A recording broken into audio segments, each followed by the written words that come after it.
Bill Carroll, Z62 Media, and I'm taking a look at some of my favorite, you know, mid to late third round and later linebacker prospects. I'm going to start with a fellow Virginian of mine, Red Murdock, given name Khalil, who is a fifth-year player at Buffalo, was second in tackles in the nation last year to his teammate Sean Dolak. Was All MAC and also academic All Conference. Had 156 tackles last year, which is an astonishing number, and was number two, like I said, in the nation in solo tackles. Had a tremendous year, and I think he's going to be one of the top tacklers in the nation again this year. Last year he had 73 solo tackles. I wouldn't be surprised if he's somewhere in that 60-plus range, and that's just a fantastic number. There's no two ways to slice it. Former FIU linebacker, now turned Baylor linebacker. He's a sort of undersized guy, probably about 5'11 and 3/4, about 224 pounds. But Travion Barnes is very athletic, had a great year last year. In his time at FIU, was third in the nation in tackles per game, fifth in total tackles.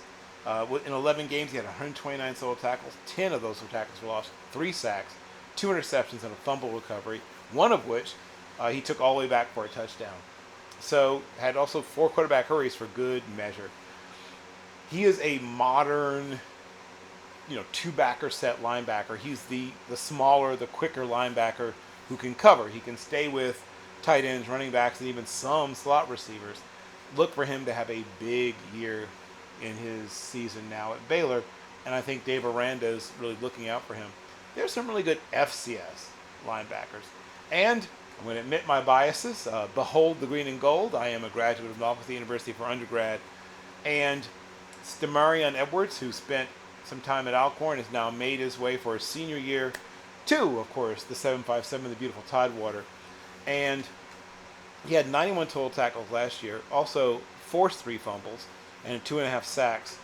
He, in 4 games, consecutive games, had at least double-digit tackles, which is incredible. With a high of 14 against Southern, I think he's on his way to being an all-conference player at Norfolk State. Good job to the group who brought him in. And staying in the state, right, just a little ways away, still in the 757, from Cornell to William & Mary, Luke Banbury, another really good linebacker, made his way. Now, William & Mary is not one of those teams that really reaps a lot of riches from the portal, but this is a great signing for them. Banbury was an all-Ivy guy, and he had 87 tackles in just 10 games, including 6.5 tackles for loss. He had a couple of interceptions and also batted down 5 passes. 41 of those tackles were solo. I think that he has a really good chance to have a really solid year this year. Sticking with some FCS to FCS transfers, Elijah Tolbert made his way from here in Illinois, Charleston, Illinois, out to Montana. And Montana is going to have a good defense like they do every year, but he's going to help. And in only 4 games last year, right? He had previously been all-conference a couple times, but only was 4 games last year. But in 2023, he had 87 tackles, 7 tackles for loss, 70 tackles in 2022 with 6.5 tackles for loss and 3 interceptions. I just think that he's going to rediscover, right, get back on track, pick a term to what he was prior to the injury, and could even turn himself into a person with a chance to be drafted.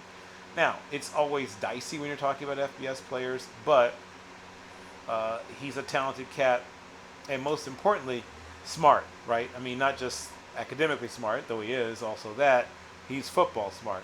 Watch out also for Katavian Franks. First of all, another one was a possible all-name team player. Had a really solid career in his time prior to the transfer, right? Started his career at Georgia Tech, then made his way to Duquesne, and now from Duquesne to EKU. And I think that he's going to be one of the better linebacker prospects in the conference. Things that I like about him. Well, I mean, first of all, he is simply a good athlete, right? I mean, you can, just by watching him, you can tell he's a guy that can move around. Another smaller guy, probably 6 feet and a quarter, maybe 6 feet and 3/8.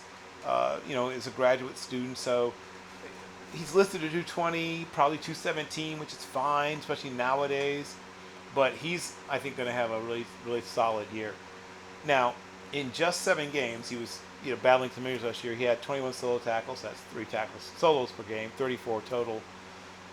But still managed to have at least 4 tackles in 6 of those 7 games. The year prior, where he had in games with one start, 13 tackles. Didn't play much at Georgia Tech. In fact, redshirted in his Georgia Tech time, and then got that extra year of eligibility due to COVID. One of the last of the sort of COVID crew guys coming out. Started his career back in 2021. But I think he's going to have a breakout year. Probably not a drafted player, but he's definitely be in somebody's camp. Keep an eye out. Peyton Wing, right? Peyton Wing, I found a couple of years ago when I was, studying up on Cameron Scatterbo, and of course through that I got to see Jackson Slater and then also Peyton Wing. I think Peyton Wing is going to have a really good year. And if he tests well, he's one of those guys that has a chance to be a late day 3 prospect. I really think that Peyton Wing is athletic enough, not a freak, but athletic enough, can do a little bit of everything you look like, that you need. Like he can run, he's got good enough size, and once again, Montana just stacking the talent. I mean, that's a terrific program. There's no two ways around it, and he just becomes yet another, quote unquote, brick in the wall. Things to like about him. Well, like I said, really productive in his time at prior to the transfer, right? Thought about Kent State, right? He had some offers even to go up to the FBS level, but decided to settle in at Montana, and I think that he's going to have a terrific time there. In his time at Portland State, once again, right around 6 feet, maybe slightly under, right around 224 pounds, but was an all Big Sky guy, or second team at least all Big Sky. In his sophomore season, prior to transfer, showed all that toughness. Managed to become a starter in his sophomore year at 2024. Had 93 tackles, 7.5 tackles for loss. Had 4 double-digit tackle games. Led the team 5 of those games that season. Was second team all-conference. And managed to have just in one game, 13 tackles and 2 tackles for loss against a very good Weber State. Had 10 tackles versus Chattanooga. One of those was a TFL.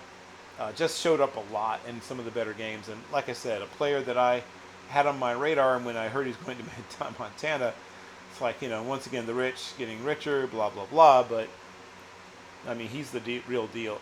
He's probably a special teamer at the NFL level, but there's just a lot to like. And 2 years of eligibility left. So probably not even in this, this year's draft class, but just a player to watch. Another player that I really like a lot, and once again, admitting my biases, he did end up at Norfolk State. That's Jaden Kelly. He started his career at Arkansas Pine Bluff, and behold, he's now in the green and gold.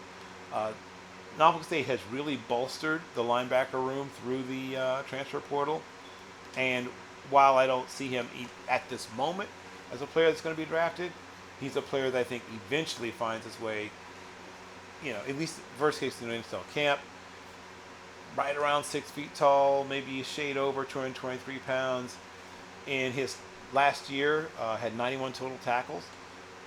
Had 51 of those solo. That's what I like. Over half of those were solo tackles. Had also had a fumble recovery in those 10 games. Just 10 games. So that means he's averaging 9.1 tackles, 5.1 solo per game.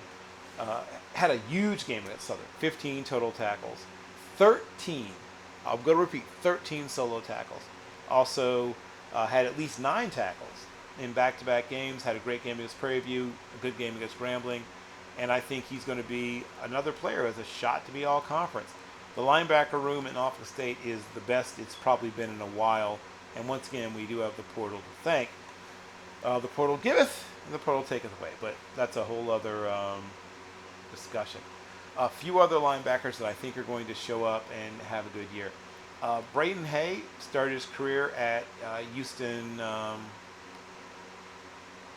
Houston Baptist. Hold on, it'll come back to me. Oh gosh. He started his career. Yeah, Houston Christian, not Houston Baptist. Started his career at Houston Christian, and now has made his way to Incarnate Word, which is a obviously a terrific program, and I think he's going to end up having a really nice time there. Things to like about Braden Hay. Well, first of all, he comes in, he's mature. We're talking about another graduate student, another person who's already picked up their college degree. I have a feeling he's going to be seen as a leader pretty quickly on the team. There's a few things also. He's been asked at times to drop into coverage and it looked good doing it, looked natural, looked smooth doing it, but is at his best coming downhill. Brings his feet with him when he tackles, which I note because, to be honest, a lot of players don't seem to do that as much. I don't see as many people driving through the tackle and wrapping up. That is not an issue with him. A person with good form tackling from Katy, Texas, right? Shout out to the Rocket, Roger Clemens. And has a real potential, I think, to, once again, be a possible late round draft pick. More likely undrafted, but a guy that could eventually develop. Physical testing obviously would be a big decider, but he's probably about 6'1.5", probably about 236 pounds. You can tell he knows his way to the weight room. He's got a really good, solid build. And once again, I just like form tacklers. I'm not even going to pretend otherwise. I like tacklers who tackle the way. Oh, also a double transfer, right? I think he started his career at North American University, and now has made his way to, I think, a really good final stop for him in terms of his collegiate career as a linebacker. A couple more. David Powers, right, makes his way from Wofford to, you guessed it, Incarnate Word. Another place that's doing a really good job in the portal. Shout out to Incarnate Word. Things to notice about David Powers. Another one of those players that can be that quote unquote red dot guy or green dot guy or whatever color dot it is in your system. Another guy that's a little under, what used to be undersized, probably just a shade under 6 feet, maybe 5'11 3/4, probably about 218 pounds. But once again, nowadays that's fine because you have to be able to track people down in space. I think he's going to, once again, we're talking about probably a special teamer at the NFL level, but definitely will be in a camp. Was an all SoCon guy in his time at Wofford, and now, he shows up into a situation where first of all, they already have a really good linebacker room, and I think, former JUCO guy, but just looking at last year, played obviously inside linebacker, 67 total tackles, 4.5 of those were tackles for loss, 2 interceptions, also forced a fumble, and in his career, right, total of 33 starts at Wofford, 30 starts, 33 total appearances at Wofford, 235 tackles, 113 and a half of those were tackles for loss, also had 5.5 sacks, and 5 interceptions. Can, like I said, drop into coverage, looked fairly normal and natural doing it, and I think that, like I said, he has a possible chance, most likely as an undrafted free agent. Now, there's a lot more linebackers. I really am only about, not even halfway, about a third of the way through my linebacker study. But those are some of my favorites so far. Once again, Bill Carroll, Zinni 62 Media. I will have more for you again tomorrow. See you there.